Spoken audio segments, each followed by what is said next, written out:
Déjà, si tu viens d'arriver sur la chaîne, je t'invite à aller voir l'épisode 1, il est juste là si tu ne l'as pas vu. T'en sauras un peu plus sur ce tas de ferraille et pourquoi on en est arrivé là. Et sinon, petit récap avec une voix off de ce qu'on va faire là-dessus. Ah, et bonne année à tous, c'est la première vidéo de la chaîne de 2023, donc bonne année, bonne santé et surtout plein d'amour. Aujourd'hui, on s'attaque à la rénovation de la 125 SR et on a pas mal de travaux à faire dessus. On va commencer par nettoyer et réviser le moteur, modifier le cadre, changer le feu arrière et les clignotants, fabriquer une selle monoplace, changer la batterie parce qu'elle est morte et changer le guidon et les rétroviseurs parce qu'ils sont moches. Le tout pour moins de 300 €. Alors, c'est parti les amis, on attaque tout ça. Bon voilà, la moto est enfin prête. Du coup maintenant, on va passer à la soudure. Je l'emmène chez un pote dont c'est le métier. Et il va rectifier ça correctement. Pour venir à peu près comme ça. Et du coup, un peu redresser la ligne. Le soudeur commence par meuler la pièce qui va se souder au cadre afin d'épouser au mieux les formes. Ensuite, il retire toute la peinture où va y avoir la soudure afin d'avoir métal contre métal, sinon on peut pas souder.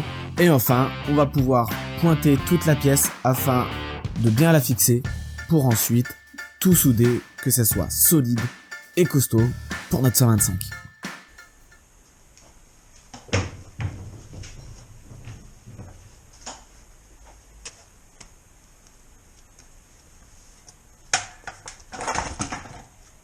Donc c'est bon, la moto est de retour, le rajout est soudé. Et du coup, avant de vous montrer le résultat, j'ai 2-3 trucs encore à faire. Virer ce truc de merde, virer les tétons ici, virer les cale-pieds passagers, passer un coup de nettoyage et bien sûr un coup de peinture. Je commence par virer tous les bouts de métal qui dépassent, qu'on n'a plus besoin en fait, c'est des fixations souvent pour des morceaux de plastique, on coupe pour que ça soit plus épuré. Et ensuite je m'occupe de la boucle arrière parce que pareil, on n'en aura plus besoin, ça fait un gros bloc de métal qui dépasse et ça fait pas beau. Ah, ça fait plus court quand même. Ça fait beaucoup plus court. Bon, c'est pas grave, c'est ce qu'on voulait. Donc déjà, c'est déjà pas mal. On va voir si on n'a pas coupé trop court quand même. Je passe ensuite au cale-pied passager, parce que comme dit dans la vidéo précédente, c'est une monoplace, donc on n'aura pas besoin de prendre un passager derrière.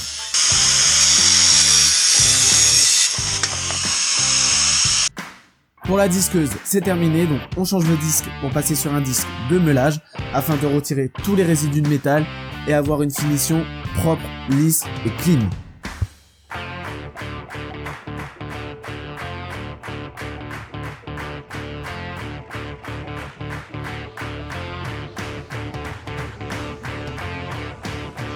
Maintenant, couleur noire. Voilà. Bon, pour respecter le budget, je vais pas pouvoir l'emmener en peinture dans une cabine. Bah ouais, on va essayer de faire ça propre et faire ça bien. Mais ça va le faire. Effectivement, une peinture faite par un professionnel m'aurait coûté entre 100 et 150 € pour le cadre. Et certes, elle aurait été plus jolie, plus solide, mais on aurait explosé le budget. Bon voilà, pour la peinture c'est terminé. Elle est enfin peinte. Mais pour te la faire découvrir, je vais attendre qu'elle sèche, qu'elle soit toute prête, toute belle, toute propre. Et en attendant, on a quand même du travail. Il faut nettoyer toutes les pièces auxiliaires et notamment les roues qui sont bien crades. J'espère que je vais réussir à les ravoir chrome. La boucle arrière et les amortos. Et là où j'ai de la chance, c'est que apparemment les amortos, la rouille n'est pas profonde. J'ai réussi à l'avoir à peu près nif. Du coup, je vais essayer de le démonter pour pouvoir accéder à l'intérieur pour qu'il soit tout beau, tout propre et qu'il soit tout brillant. Bien sûr, je vais pas m'amuser à te filmer toutes les pièces. Je pense que t'en as rien à foutre. Donc, pour toi, ça sera juste un clap. Bon, ça y est, les pièces sont nettoyées et franchement, je suis grave content du résultat. Elles sont trop belles. Le cadre quant à lui a fini de sécher et le rendu à la bombe est franchement pas dégueulasse. Après, je vous avoue que pour l'instant, la forme est assez étrange. Avec un cadre soudé sur un autre cadre, le rendu est bizarre. Mais Vous allez voir par la suite qu'une fois tout monté, le rendu sera, j'espère, un peu moins bizarre. Bon, on est quelques jours plus tard, j'ai fini de nettoyer quasiment toutes les pièces. Il me reste plus que le moteur, j'ai fait des petits essais ici comme tu peux voir. Il est vraiment très beau, ça promet. J'attends d'avoir la petite bombe de peinture haute température pour pouvoir faire le haut moteur parce que comme tu le vois il est pas beau et j'aimerais bien le repeindre en noir. Sinon pour le reste, j'ai fini de nettoyer le réservoir, j'ai remonté quelques pièces dessus pour voir un peu ce que ça donnait une fois fini. Et du coup là on va s'occuper de faire la selle, mais comme il fait extrêmement froid dans ce putain d'atelier, on va aller se foutre à l'intérieur. Il y en a une qui va pas être forcément contente de ramener tout mon bordel, mais comme il fait extrêmement froid ici, j'ai pas envie d'être malade. En plus ici, j'ai pas de chauffage, donc j'ai pas envie de me peler le cul quand je vais faire de la couture. Si j'ai la piquette au doigt, déjà que ça va être un carnage, je pense, d'apprendre à coudre. Parce que bon, j'ai déjà fait un peu de couture, rafistoler des gants de vélo, des trucs comme ça. Mais couture sur du pur cuir, j'ai jamais fait. Donc, première, on va essayer. Et du coup, raison de plus pour pas avoir la piquette au doigt. Donc, on va prendre tout ce qu'on a besoin ici pour pouvoir coudre la selle. Et du coup, pour commencer, il nous faut une mousse. Et comme je veux la faire en monoplace, ça sera une bonne base. Ne t'imagine pas que c'était une tub en mousse. Hein. Rien à voir. En fait, comme c'est de la récup, ça, c'est ni plus ni moins qu'une selle de cheval. Ouais. En fait, tu vois, normalement, ça, tu sais, c'est pour les canassons, là. Tu vois, une selle de cheval, quoi. Et si tu la coupes, ça fait une selle monoplace pour moto. Par-dessus, un cuir. Encore une fois, c'est de la récup. Faut qu'on fasse des économies. Et pour ça, j'ai du cuir là. C'est ni plus ni moins qu'un vieux canapé en cuir que j'ai récupéré. Parce que regardez-moi la beauté de ce cuir. C'est quand même con de le jeter. Un canapé qui était mort, la chaise était morte et il avait été bouffé par le chien. Du coup, au lieu de jeter tout, j'ai gardé quelques morceaux. Tu vois, comme celui-là. Et franchement, il est d'une qualité ce cuir. Et du coup, il sera parfait pour la restauration de la 125 SR en dépensant le moins d'argent possible. Donc, pour l'instant, on est encore dans les frais. Si j'arrive à recoudre ça, ça pourrait être sympa. Faut que j'arrive à recoudre ça.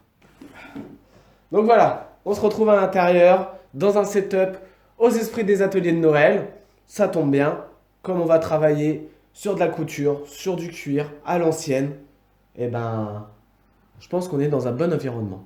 La vidéo sortira sûrement après les fêtes de Noël, mais moi j'essaie de prendre un maximum d'avance pour que je puisse vous offrir du contenu, même pendant les fêtes. On commence par placer la mousse sur le cuir afin de tracer tout le contour pour avoir le patron de découpe, en faisant attention de bien laisser 1 cm d'épaisseur supplémentaire pour la couture, afin d'avoir une couture bien solide qui va tenir sur le long terme. Oh putain. Vu comment c'est dur à couper au ciseau, j'imagine pas quand je vais essayer de la coudre à la main. Ça va être un carnage. Ça va être un enfer. Je vais passer 10 heures à me péter les doigts. Putain. Une fois découpé, on n'a plus qu'à récupérer la mousse et le patron en cuir afin de vérifier si les mesures sont bonnes et si on a bien laissé assez d'espace pour pouvoir coudre après derrière. S'il est trop petit, malheureusement, il va falloir tout recommencer et on n'a pas du cuir en illimité, donc il faut faire attention. Putain, faut pas avoir un gros cul en fait. Hein. C'est une 125, hein, c'est déjà petit, donc on va pas faire un truc énorme. Mais j'espère que c'est quand même pas trop petit.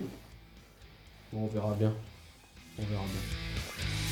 Une fois le dessus fait, on va pouvoir passer au côté. Et là, attention, il faut non seulement laisser 1 cm d'épaisseur au-dessus pour une couture solide, et surtout en dessous laisser assez d'espace parce qu'il n'y a pas que la largeur de la mousse. Il y a aussi la largeur de la plaque en bois qu'on va rajouter pour avoir un support solide, et aussi laisser assez d'espace après la plaque en bois pour pouvoir replier le cuir afin de pouvoir l'agrafer. Donc si vous prenez trop court, malheureusement, vous ne pourrez pas agrafer le cuir dessus. Et là, c'est baisé, faut tout recommencer. Et comme les mesures et les découpes prennent un peu de temps, je vais continuer tranquillement de mon côté. Et on va passer du côté de l'atelier et de Max, qui a commencé la révision du moteur. Il a commencé par nettoyer tout le moteur qui en avait bien besoin. Et il finit par le souffler avant de commencer la révision. Comme ça, on est sur une base propre, une base saine. Et on va pouvoir commencer la révision dans de bonnes conditions. Il s'occupe ensuite de retirer toutes les pièces moteurs qu'on n'a pas besoin, comme le câble d'embrayage, afin de faire de la place et d'y voir un peu plus clair sur le moteur. Il enchaîne par la dépose du carburateur, celui-ci pas pour le mettre de côté, mais plutôt pour l'ouvrir, vérifier l'intérieur s'il n'y a rien de cassé, s'il n'y a rien d'anormal, et enfin le démonter entièrement pièce par pièce pour pouvoir l'emmener au nettoyage à l'ultrason.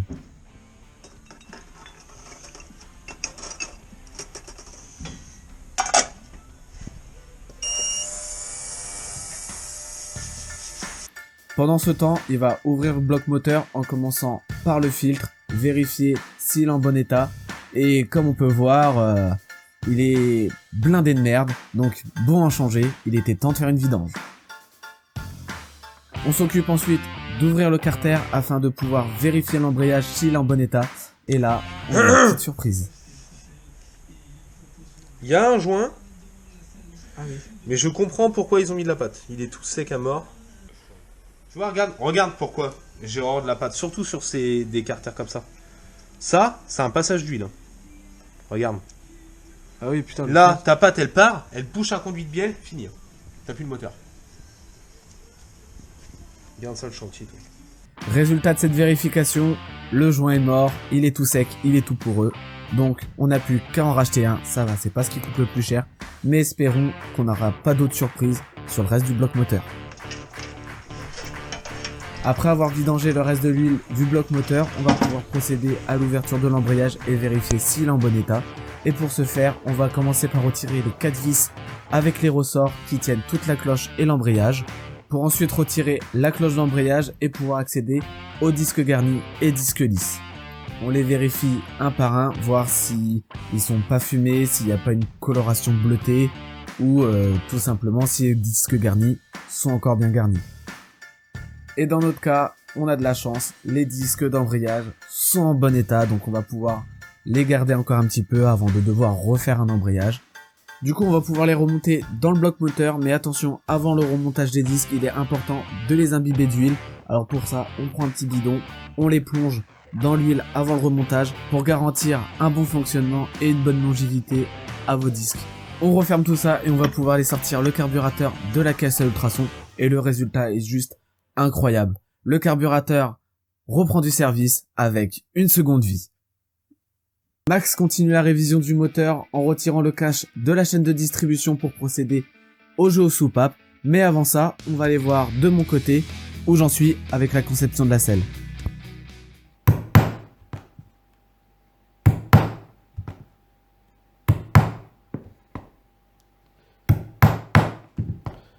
Bon, voilà.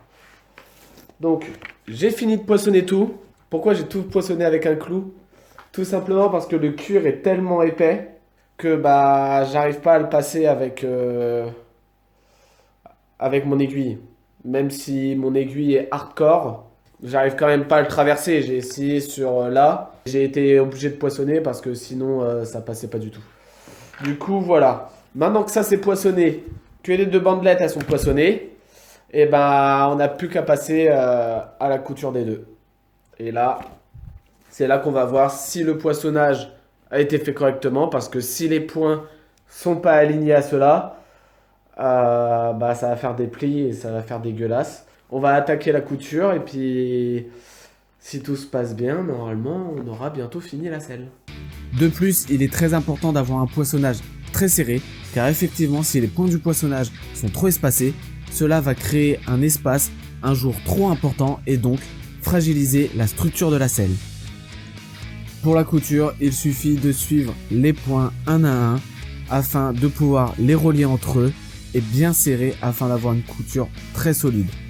Mais bon, pour les techniques de couture, je vous invite plutôt à aller voir des chaînes, des tutos dédiés à elles. Je vous assure, elles seront beaucoup mieux que moi, vous les apprendre. Une fois la selle cousue, on va pouvoir découper un support qui viendra accueillir le reste de la selle. Et pour la fixation du cuir sur le support, rien de plus simple. Vous prenez une agrafeuse et vous agrafez tout le long le cuir sur le support. Attention toutefois à bien tendre le cuir pour éviter au maximum de faire des plis. Cette opération peut prendre un peu de temps, donc on va retourner du côté de Cemaxence pour finir la révision du moteur et le jeu aux soupapes, pendant que moi, je finis la selle en attendant. Voilà, après avoir retiré le cache de la courroie de distri, il s'occupe de retirer les caches de témoins de calage, car il est important de caler le moteur pour le jeu aux soupapes. Et ensuite, il procède au cache où sont logées les deux soupapes.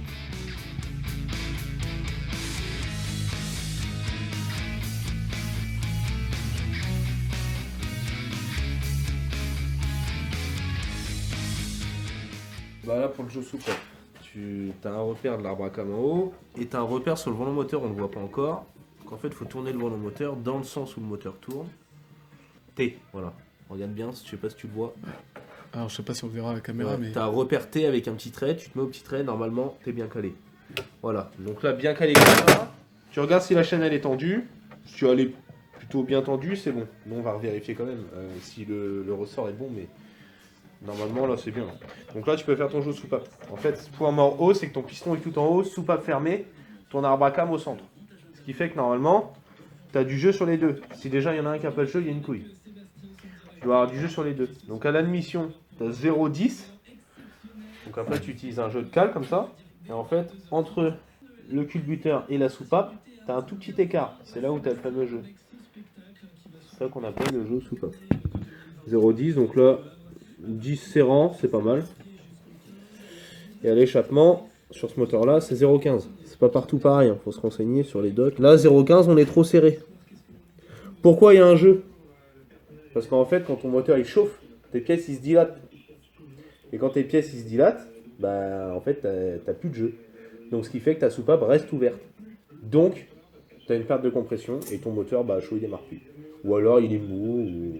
il manque de la pêche, quoi, ça aspire pas assez de gaz, il est trop riche, il s'enrichit, ou il est trop d'air, ou... ça marche pas là. Donc c'est pour ça que 0,10, 0,15 selon les moteurs, plus ça chauffe, mieux c'est. Et pourquoi plus à l'échappement qu'à l'admission? Parce qu'on chauffe plus à l'échappement qu'à l'admission. Donc il faut plus de jeu à l'échappement. En gros c'est ça. Et dans le cas où la soupape est trop serrée, il suffit juste de la dévisser à l'aide d'une clé de 10 afin d'avoir le jeu optimal pour la 125. Une dernière vérification histoire d'être sûr, et si tout est ok, la révision du moteur de la 125 est terminée. Et bien voilà les amis, de retour dans la tanière avec la selle terminée. Et franchement qu'on se le dise, je suis hyper content du résultat. Regardez-moi ça.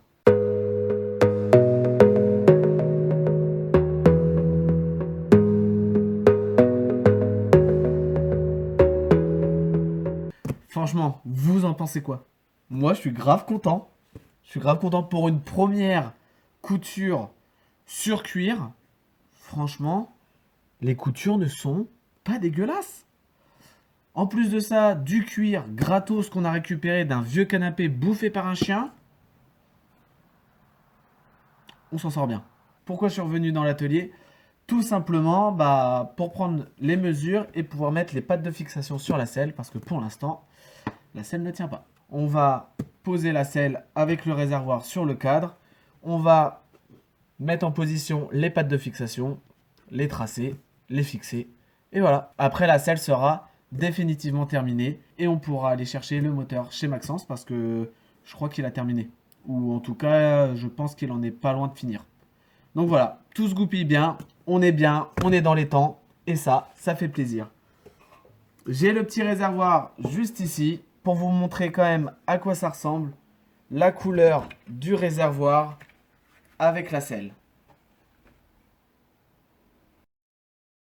Voilà. Est-ce que la couleur vous plaît? Est-ce que vous la trouvez trop pétante par rapport au verre bouteille du réservoir? Personnellement, je trouve que ça redonne du peps à la moto et que ça l'égaye un petit peu. Moi, personnellement, j'aime beaucoup la couleur du cuir et je suis très content du résultat. Donc voilà. Bon, normalement, Max a terminé le moteur, donc on va aller le récupérer et puis voir un peu ce qui magouille. Bon, Max, t'en es où? T'es toujours dessus? Bah non, c'est fini. C'est fini? Il est là-bas. Ah! Et qu'est-ce que tu nous fais de beau là? Bah c'est un 200 KMX. On a un gars qui fait le touquet. Et un mois avant, il se décide de préparer la moto. Alors pourtant, je l'ai prévenu qu'il n'y avait pas de pièces. Donc voilà, moteur de la KMX, le reste de la KMX. Ouais, on a encore pas mal de travail, même la fourche. La moto est entièrement désossée.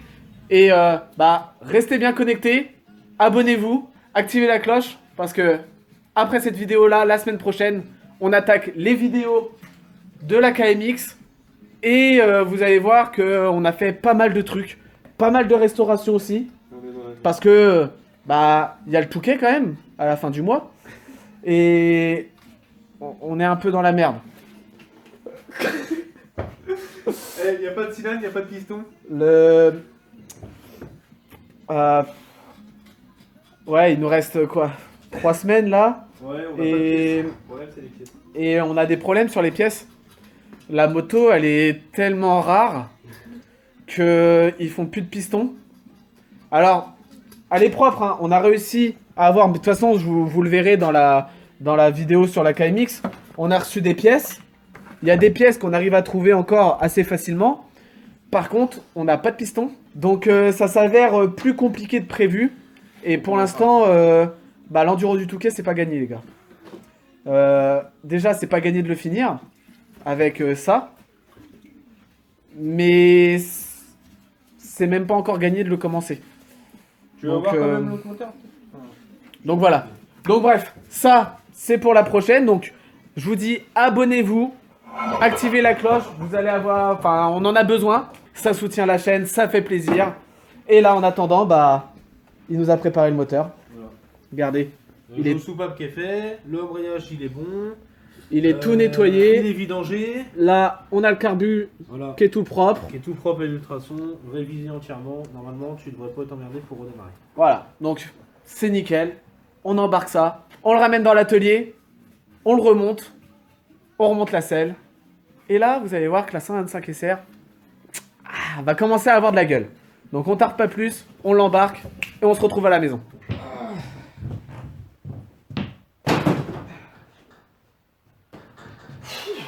Et bien voilà, on a récupéré le moteur, il est tout prêt, il est tout beau. On n'a plus qu'à le placer dans le cadre qui nous attend depuis un moment. Donc c'est parti, on part pas de temps, on le monte et puis ce sera déjà bien pour la vidéo. Voilà, allez c'est parti.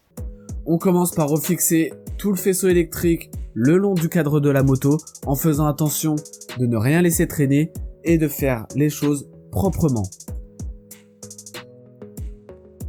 Comme le cadre a été légèrement modifié, il faut aussi légèrement modifier le faisceau électrique, mais rien de bien méchant, la majorité du faisceau se fixe encore sur ses fixations d'origine, donc pour ça, c'est cool.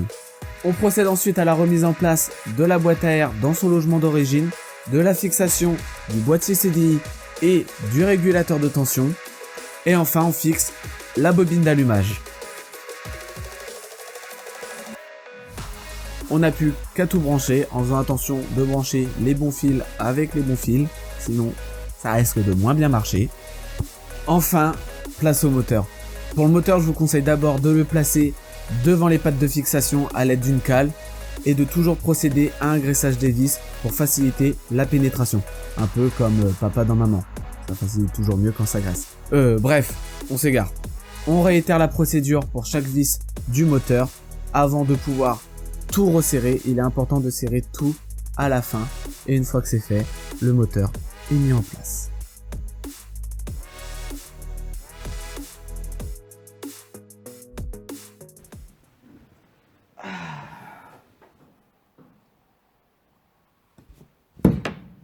Et bien voilà, on va s'arrêter là pour cette vidéo. On a déjà pas mal avancé sur la moto, on a quasi tout remonté. On a fini la selle. Je voulais pas monter parce que je vais vous laisser un peu de suspense dans la prochaine vidéo pour voir le look final de la moto. Parce que là déjà, je vous ai fait un petit cadeau. J'ai monté le réservoir pour que vous voyez un petit peu la ligne.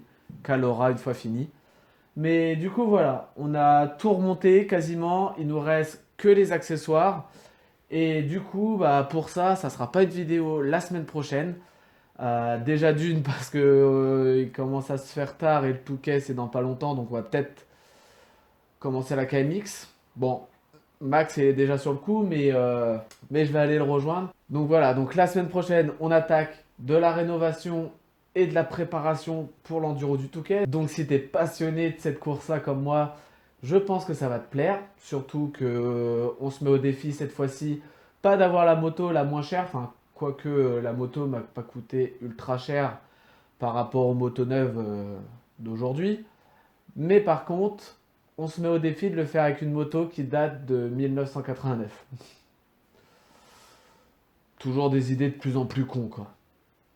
Mais donc voilà, donc pour cette vidéo c'est terminé et je vous filmerai la dernière vidéo avec le test final de la moto.